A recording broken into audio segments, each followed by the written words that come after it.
If you're having a good time listening to Bradbury 100, please check out my other podcast, Science Fiction 101. And don't forget to visit my website at bradburymedia.co.uk.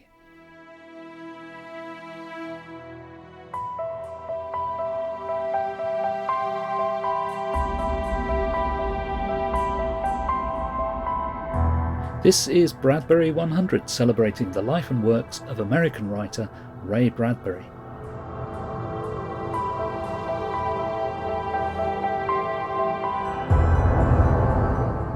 Hello again, and welcome to another in my Chronological Bradbury series.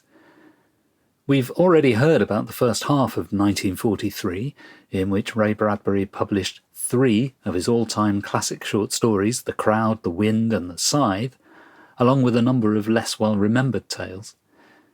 And today we'll look at the rest of 1943, with 5 more stories to consider. Let's go straight in.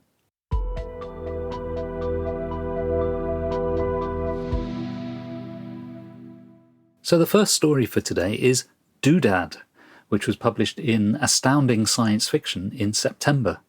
This one's never appeared in any of Ray's short story collections, but you will find it in the Collected Stories of Ray Bradbury, a critical edition, Volume 2. Astounding was the leading science fiction magazine of the day. It was arguably at its peak during the 1940s, with editor John W. Campbell at its helm, and with top writers like Isaac Asimov, Robert Heinlein and A.E. Van Vogt making regular appearances. Ray would be very happy to appear alongside these giants of the field, although his preferred style of writing was really a million miles from the Campbell house style of stories based on rigorous science and extrapolation from cutting-edge technology. In fact, Ray only ever managed to sell a small number of quite trivial pieces to Campbell, and his better stories ended up being published elsewhere. He had made his astounding debut the previous year with Eat, Drink and Be Wary, which was published in Astounding's Probability Zero section, which was an area of the magazine where readers could submit short, tall tales in the hope of winning a cash prize. But Doodad is a true short story, a true professional sale, rather than an amateur competition entry. In that issue of Astounding, it's surrounded by some of those famous science fictional names. There's no Asimov or Heinlein here, but Van Vogt is here, plus Hal Clement, and Ray's good friend C.L. Moore, Catherine Moore. Doodad's not a great or profound story. In fact, it reminds me of some of those early, quite silly stories Ray was writing for fanzines just a few years earlier. It's about a reporter who is pursued by gangsters, and he goes into a funny little shop run by a funny little man who sells thingamybobs and who's-its and whatchamacallits and doodads. All of them strange gadgets which seem to be able to do anything. Now, this being a story in astounding science fiction, it needs to have some scientific underpinning, otherwise it would never have got past John W. Campbell. Here's what passes for a scientific rationale in Bradbury's story. The shopkeeper explains, "Well now, what I have done is form into energy the combined total of all things a doohingy has ever referred to. I have entered the minds of innumerable civilized humans, extracted their opinion of what they call a doohingy, what they call a thingam, and created from raw atomic energy a physical contraption of those mentally incorrect labellings. In other words, my inventions are 3-dimensional representations of a semantic idea. Since the minds of people make a doohingy anything from a carpet sweeper to a number 9 size nut and bolt, my inventions follow the same pattern." Bradbury here seems to be riffing off a popular story series from Astounding, A.E. Van Vogt's Weapon Shop series, which had begun in December 1942.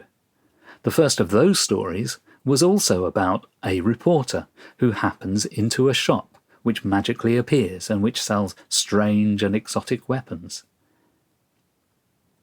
Bradbury's reporter hero ends up, sort of accidentally, killing the gangsters simply by telling the Doodad in his possession what to do. It seems these Doodads really can do anything you want, or anything you say. But don't worry, the reporter gets his comeuppance. One tiny piece of trivia relating to this story: there are several futuristic cars, and the story refers to them as beetles. Now that's a term Ray would use again, most notably in Fahrenheit 451. 2 months after Doodad appeared, Astounding listed its readers' top-rated stories from that September issue, and Doodad just snuck in at number 5, sitting beneath the mighty science fiction names of C. L. Moore at number 1, Hal Clement at number 2, A. E. Van Vogt at number 3, and H. H. Holmes at number 4.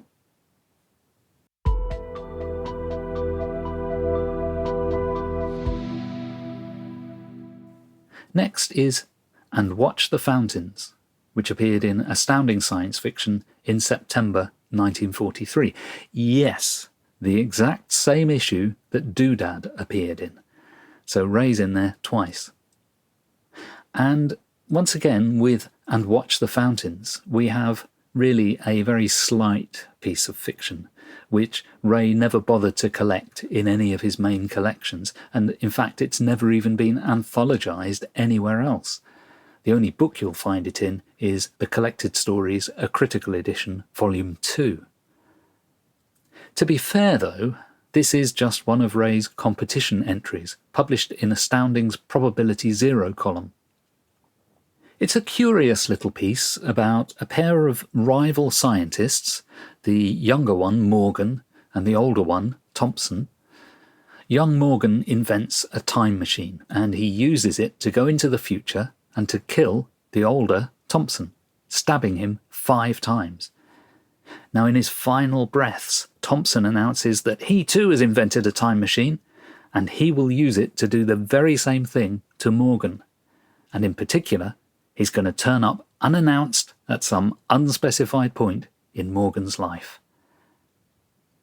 Now, I have a spoiler here, which is also a spoiler for another story. So if you don't like spoilers, stop listening for about 30 seconds and then come back. Okay, here's the spoiler. At the end of this story, we learn that Thompson is a liar. He never did have a time machine. But young Morgan spends the entire rest of his life living in fear that he may be attacked and killed at any moment. Now, the reason this is a double spoiler is that this reminds me of another story. The idea of an apparent time traveller who is actually lying about being a time traveller. That's something Ray would return to 40 years later with his story The Toynbee Convector, which is a far better story than And Watch the Fountains. By the way, the title, And Watch the Fountains, that's taken from a line of dialogue in the story itself. Morgan says he will stab Thompson 5 times and watch the fountains of blood spray out of him. Charming. And although And Watch the Fountains is quite a minor piece of Bradbury writing, it did win him that prize for that month's Probability Zero column. 2 issues later, Astounding announced the news: in the highly improbable division, the First Class Liar Award and $20 go to Ray Bradbury for And Watch the Fountains.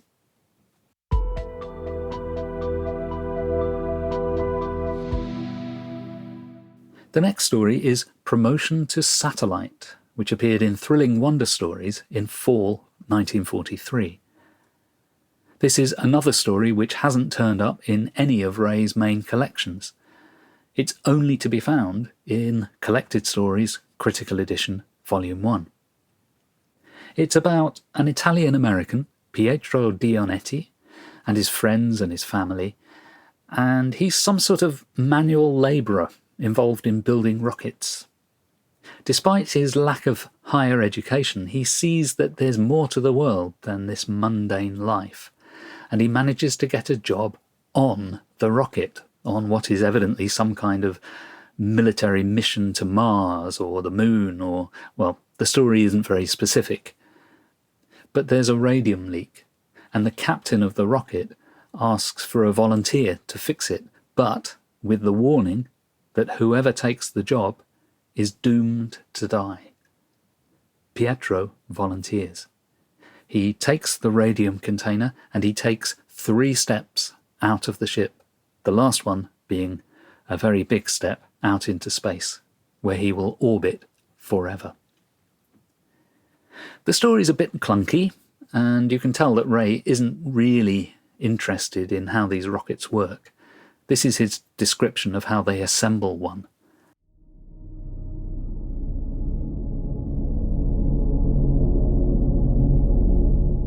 Bit by bit, the integument of the projectile grew. Hours passed and Pietro worked with the others. They shaped the shell over a heart of dynamos and turbines and atom machines, intestinal jets, a million minute but potent organs, each digesting and giving off energy, getting a great ship ready to knock a hole in space.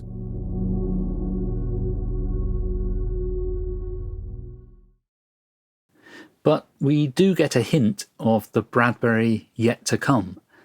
Pietro is a visionary. He sees the stars, in air quotes, as others do not. His fate, orbiting alone in space forever, foreshadows Ray's great short story Kaleidoscope, which would follow, 6 years later. And although his portrayal of the Italian labourers is quite stereotypical, he is consciously trying to sympathetically portray ethnic characters. And we'll see him do this a few more times over the years, whether it be in The Wonderful Ice Cream Suit or in Death is a Lonely Business. So it's not a great story, and the clunkiness and the stereotyping together fully account, I think, for why this story didn't come back into print. But we can see the poetic Bradbury trying to break through the science fiction tropes and cliches.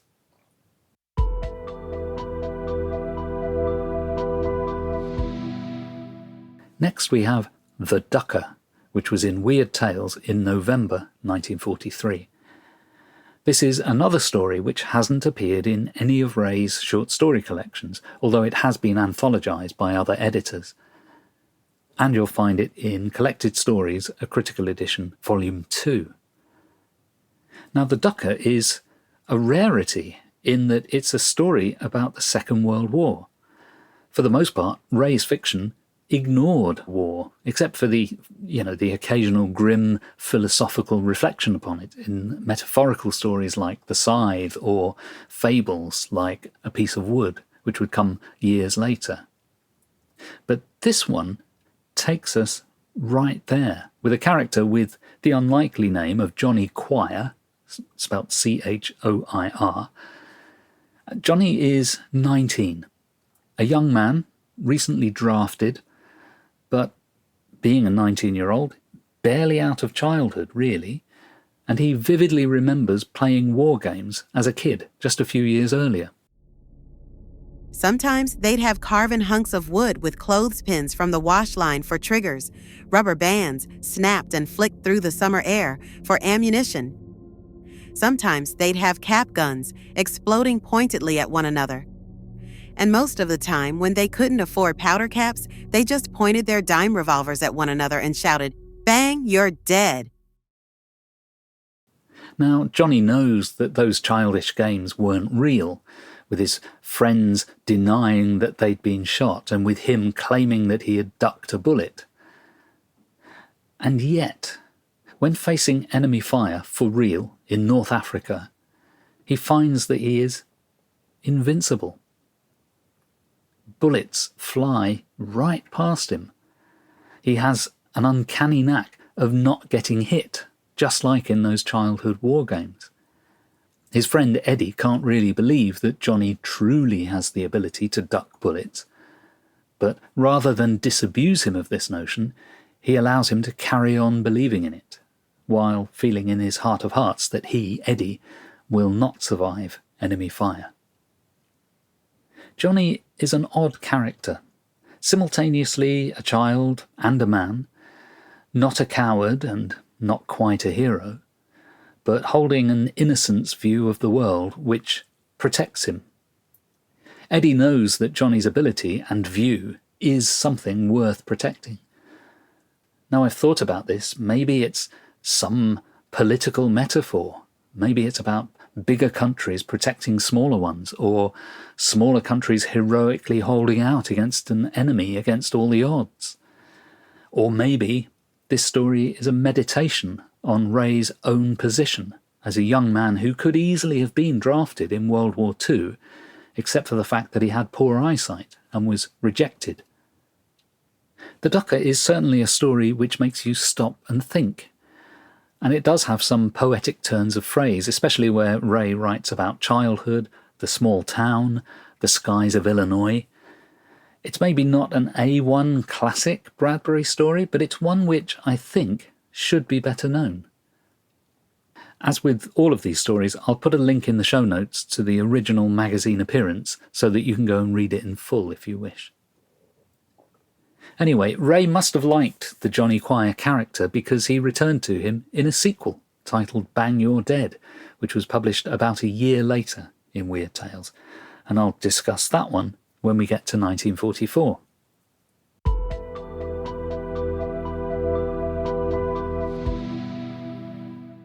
And finally, the last Bradbury story to be published in 1943, King of the Grey Spaces, which appeared in Famous Fantastic Mysteries in December 1943. And after a run of not great stories in this latter part of the year, we do come to this one, which is something of a classic. Probably not A-class Bradbury, but one which is at least good enough to have appeared in his main short story collections, albeit under a variant title. R is for Rocket. In fact, of course, under that title, it becomes the title story of a book published in 1962. King of the Grey Spaces is one of the first of Ray's science fiction stories to show the emotive, exuberant style that he became associated with. The story was published in Famous Fantastic Mysteries, which was the first and one of very few science fiction pulp magazines to be edited by a woman, Mary Gnadinger. She developed a reputation for interacting with her readers, frequently soliciting their suggestions for future issues and encouraging lively discussion in the letters column. This is something that's been lost quite a bit with many of today's magazines, and especially with the decline of print magazines. Before the internet, science fiction fans had their own networks, which were sustained through fanzines, conventions, and letters columns. In the story, 14-year-old Christopher and his best friend Ralph long to be chosen for the Space Corps. They know that you don't apply for this. You have to be chosen. The key emotion of the story comes when Chris is indeed chosen, but as part of the selection process, he has sworn to secrecy. He has to keep it a secret, even from Ralph. Chris's elation is contrasted with his sadness at having to leave Ralph behind, and with Ralph's muted understanding of what's happening to Chris. Although Ralph doesn't get chosen for the Space Corps, he confides that, like Chris, he too sees the stars, and sees is in air quotes there, in a way their friends don't. This sounds very much like Pietro from Promotion to Satellite, who also sees the stars. It reminds me that Bradbury's characters generally don't just go into space to do a job. They're drawn to space in a special, profound way. Chris's yearning for the stars distracts him to the point that he flunks his semantics exam. Now, this is the second mention of semantics in this batch of stories. Doodad also had a plot which, depended upon semantics for its scientific rationale. Now, although Bradbury doesn't explicitly mention this anywhere in the stories, it's worth remembering that in the early 20th century, a lot of people were drawn to or taken in by the philosophy of general semantics, so-called, which was Alfred Korzybski's pseudo-scientific program linking optimal human behaviour and language. One of Korzybski's disciples was A.E. van Vogt, who used ideas from general semantics for novels like The World of Nalé. So I think Bradbury's use of semantics as a throwaway buzzword in 1943 is drawing from that same movement. The lively letter column of the next issue of Famous Fantastic Mysteries showed some reader enjoyment of King of the Grey Spaces. One reader wrote, "If Bradbury writes more like King of the Grey Spaces, the fans will have an author they can depend on and look forward to." Good news. He did, and they did. Some elements of this story are quite dated now, and Bradbury was even aware of this when he made the story into the title story of his 1962 collection, R is for Rocket. He made some changes to it to bring it more up to date. The 1943 text has the story set in a futuristic Los Angeles, but by 1962, well, everyone knew that Florida was the centre of the world as far as spaceflight was concerned, so Ray switches the location to Florida in his rewrite. The 1943 version, with some foresight, refers to television and a fictional TV star. While futuristic back in 43, well, this would have been old hat in 62, so Ray quietly drops this reference from the rewritten version of the story. And the story openings are different too. Here's the first paragraph of the 1943 version. We were just a lot of kids, with cut fingers, lumpy heads, and whining tenor voices. We liked our game of Mibs as well as the next Rumple Hair, but we liked the Rockets more. Quite good, I think. But for comparison, here's the first paragraph, indeed the first sentence, of the 1962 version. There was this fence where we pressed our faces and felt the wind turn warm, and held onto the fence and forgot who we were or where we came from, but dreamed of who we might be and where we might go. It's got the same sense of recall and of nostalgia, but it's also got this sense of ambition, this vision, this dream. In King of the Grey Spaces, we get some of the military organisation elements that we found in the Ducker and in Promotion to Satellite. We get the idea of someone being a chosen one, which echoes the way that characters in The Crowd and The Wind and The Scythe were somehow singled out for some fantastical experience. We get some of the nostalgic reference to childhood, which had appeared in The Ducker, but here it's much more central to the story, which is entirely about a 14-year-old's experience. This is, of course, something we'll see again in Ray's future.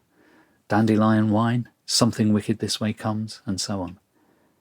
And the relationship between Chris and Ralph looks to me like a prototype of Douglas and Tom in Dandelion Wine, or Will and Jim in Something Wicked. In 2019, King of the Grey Spaces was awarded a Retro Hugo Award from the World Science Fiction Convention. Now, Retro Hugos are special awards given for years when the standard Hugo Award wasn't awarded for some reason, mostly due to the interruption of World War II and that sort of thing. Retro Hugos are fandom's way of saying they couldn't actually give a Hugo to anyone back in that year, but we think it should have gone to this piece. So in 2019, they gave the Retro Hugo for 1943 to King of the Grey Spaces.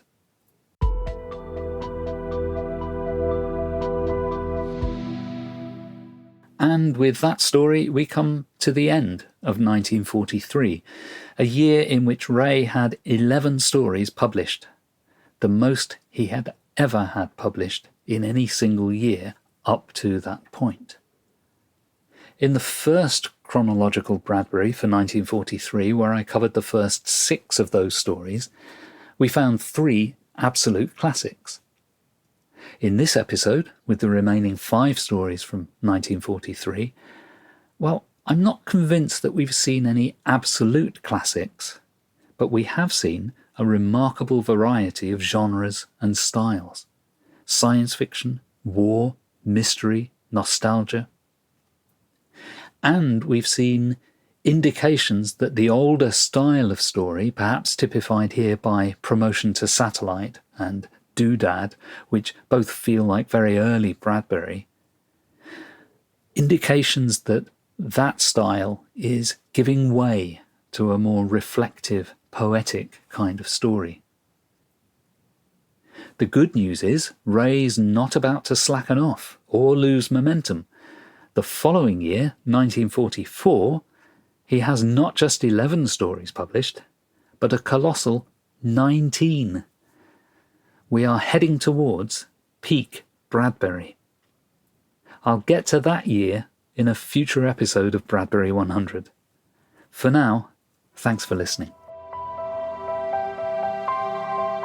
Bradbury 100 is presented and produced by Phil Nichols, and theme music is by Purple Planet at purpleplanet.com. You can find the show notes and much more on Bradbury at bradburymedia.co.uk. And please check out my other podcast, Science Fiction 101, where we discuss the past, present and future of science fiction. You'll find it wherever good pods are given away.